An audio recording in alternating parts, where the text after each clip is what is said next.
Hi guys, আপনারা দেখছেন নয়ন Manna blogs. আশা করি আপনারা সবাই ভালো আছেন, আমিও ভালো রয়েছি। আজ আমি আপনাদের জন্য নিয়ে চলে এসেছি একটি নতুন ব্লগ ভিডিও।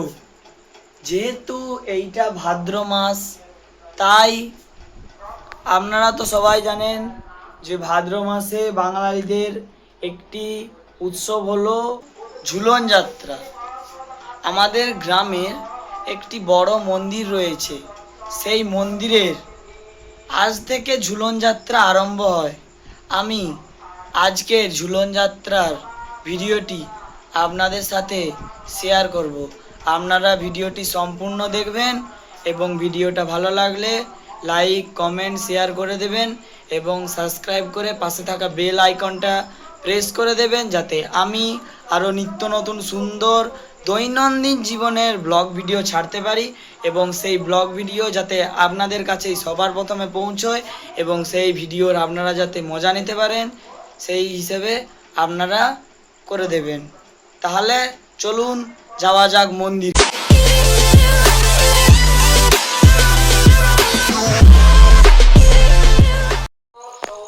বন্ধুরা, আমি এখন চলে যাচ্ছি আমাদের সেই গ্রামের ঝুলন যাত্রার মন্দিরের দিকে।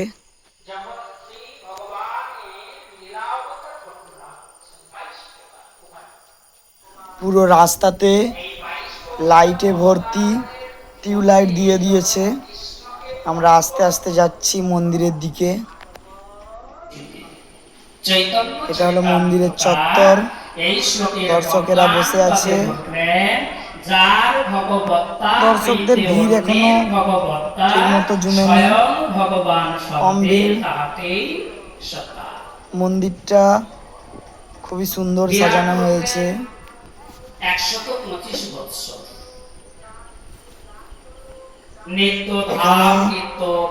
একজন, এনার নাম মনে হয় কানু সরকার বলে, ইনি এখানে ভাগবত পাঠ করছেন মন্দিরে। উদ্ধবজি এসে বলছেন, প্রভু আপনি তো চলে যাবেন, আর আপনি চলে যাওয়া মানেই কলিযুগের প্রবেশ। আর দর্শকেরা খুবই মন দিয়ে শুনছেন। আর ঘর ঘর আত্মকলহ, ভাতৃবিরোধ, বৃদ্ধ পিতার মাতার সেবায় পরাণমুখ হচ্ছে ভাগবত পাঠ। সন্ন্যাসীগণ এখন গ্রামে বসবাস শুরু করে দিয়েছে। যেহেতু এটা সন্ধ্যাবেলা, তাই আমি আপনাদের মন্দিরটা ভালো করে দেখাতে পারছি না এবং প্যান্ডেলও হয়ে রয়েছে, তাই মন্দিরটা দেখাতে পারছি না। অষ্টধাতুর কোনো বিগ্রহ কিন্তু দিয়ে যান না, কোনো ব্যাপার নয়, আপনারা এটাই দেখুন। ভগবান শ্রীকৃষ্ণ দিয়ে গেছেন তার একটি বাণ, সেটি কি না কৃষ্ণ ভাগবত পাঠ করছেন, সবাই খুব মনোযোগ দিয়ে দেখছে। দেখুন, এই হলো আমাদের মন্দিরের ঠাকুর।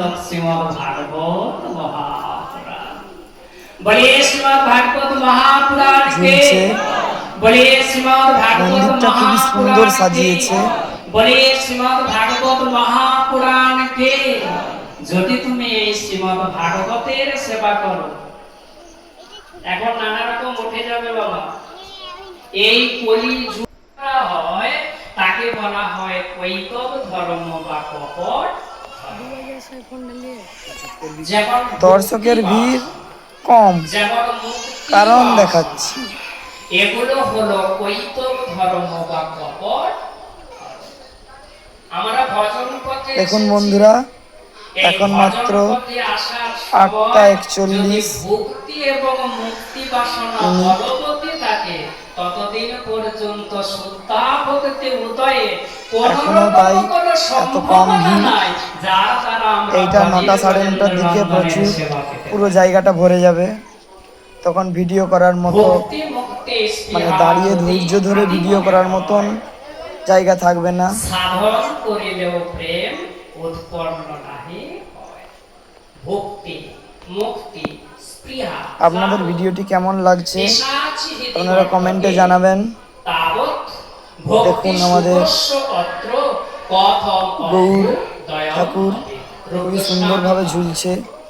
ভক্তি রসামৃত সিন্ধু গ্রন্থে পড়লেন। কি সুন্দর লাগছে এই ভক্তি দেখতে। মুক্তি বাসনা হচ্ছে এই দৃশ্য আর কজনের ভাগ্যে জোটে। বাংলা মানে হচ্ছে কি অপরূপ দৃশ্য। একজন মানুষকে যখন ভূতে ধরে সে যেমন নানা রূপ কদর্য ভক্ষণ করে মনে করে এই আমি ভিডিওর জন্য কমেন্টে তো কিছু বলা যায়। কদর্য আচরণ বা ব্যবহার করে মনে করে আমি খুব ভালো। আপনাদের কেমন লেগেছে ভিডিওটা আপনারা কমেন্টে জানাবেন। বাসনাও হলো তত্র। তাই মহাপ্রভু বললেন খুব সুন্দরভাবে সাজিয়েছে। নাম কহিয়ে কইত ধর্ম অর্থ কাম মোক্ষ বাঞ্ছা বিষয় তার মধ্যে মোক্ষ বাঞ্ছা কইত প্রধান যাহা হইতে কৃষ্ণ ভক্তি হয় এবার নাম কি বলো। শুধু তাই নয়, মহাপ্রভু কৃপাপূর্বক সনাতন গোস্বামী তাকে বললেন দুঃসঙ্গ কইয়ে কইতব আত্মবঞ্চনা কৃষ্ণ কৃষ্ণ ভক্তি। দর্শক বৃন্দরা রয়েছে সব। ভগবান কৃষ্ণ এবং কৃষ্ণ ভক্তি লাভ ভিড় বাড়ছে আস্তে আস্তে। জগতের যত ধরনের কামনা বাসনা রয়েছে সেগুলি হলো কৃষ্ণ। তাই কৃষ্ণ ভক্তি রসস্বরূপ শ্রী ভাগবত যখন গৌরাঙ্গ সুন্দর ওই বেনারস কাশী হবে প্রকাশানন্দজি সরস্বতীকে ভাগবত পাঠ করছেন। প্রকাশানন্দজি সরস্বতী বাবা তৎকালীন দিনে 10,000 শিষ্যের গুরু এবং সন্ন্যাসীর সর্বশ্রেষ্ঠ সম্প্রদায় সরস্বতী সম্প্রদায়। প্রকাশানন্দজি সরস্বতীকে মহাপ্রভু কখনোই বলেন নাই যে তুমি আমার ভজনা করো।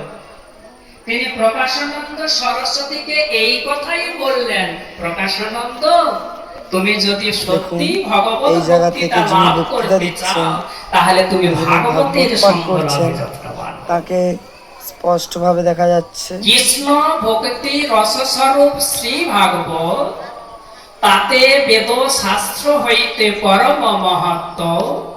অতএব ভাগবত করহ বিচার ইহা হইতে পাবে সূত্র শ্রুতির অর্থসার।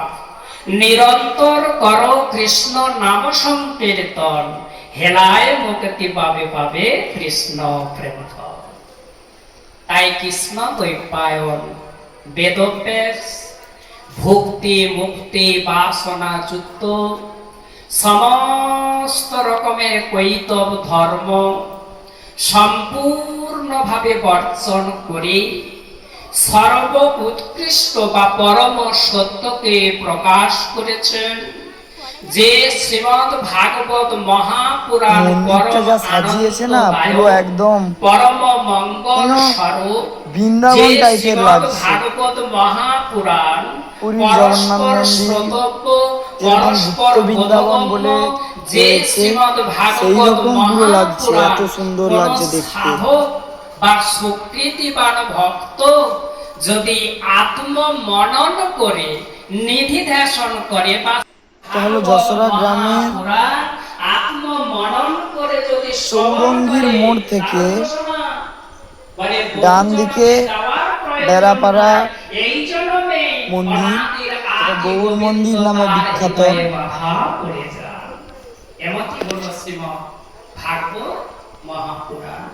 তো পরমহংস চূড়ামণি শ্রীপাদ সুখদেব গোস্বামী কি সুন্দর লাগছে মন্দিরটা। শ্রীমদ ভাগবতে কতগুলো ব্রতের কথা বলা হচ্ছে। যেমন এই মন্দিরটি সাজিয়েছে আমার বাবা, যেহেতু আমার বাবা ফুলের কাজ করে তাই আমার বাবা এই মন্দিরটা সাজিয়েছে। এখানে যতদিন জীবিত থাকবে ততদিন ক্ষুধায় অন্ন একজন অথবা পিপাসায় ভিডিও জল করছে পান করা তো দূরের কথা, ল্যাপটপে ক্যামেরা চালিয়ে। পর্যন্ত করবে না। এই পদ্ধতির নাম হলো প্রায় উপবেশন ব্রত।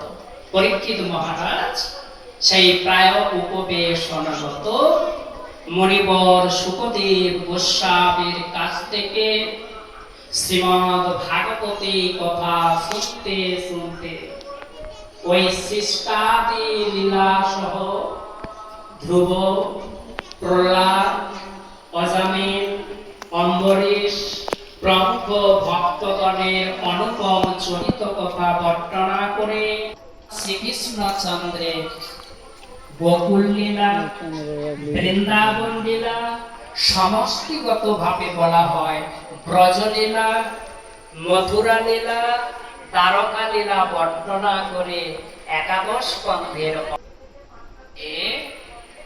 পঞ্চজন প্রজাপতির এক কন্যা রয়েছে। কন্যাটির নাম হলো অসিগ্নি কন্যা। ওপরে মন্দিরের চূড়া দেখা যাচ্ছে না প্যান্ডেলের উপর থেকে, কারণ অন্ধকার রয়েছে, তাই যদি উপরে কোনো লাইট দিত তাহলে হয় দেখা যেত। উনি কি করলেন? ওই 10,000 পুত্রদেরকে নিবৃত্তি মার্গে গোবিন্দ ভজনের জন্য পাঠিয়ে দিলেন। সংসারে কেউ রইল না। প্রজাপতি দুঃখ ভেবে আকুল, হায় রে 10,000 নয়, একবারে গেল কোথায়? আমাদের যখন জানলেন কার্যটি কার, ঝুলছে, তার পাশে রয়েছে কালাচাঁদ। নারদের উপর কুপিত হলেন প্রজাপতি দক্ষ। কুপিত হয়ে বলছেন, নারদ, তুমি সন্তান হারানোর ব্যথা কি করে বুঝবে? তুমি আমার কুল উচ্ছেদ করা শুরু করে দিয়েছো।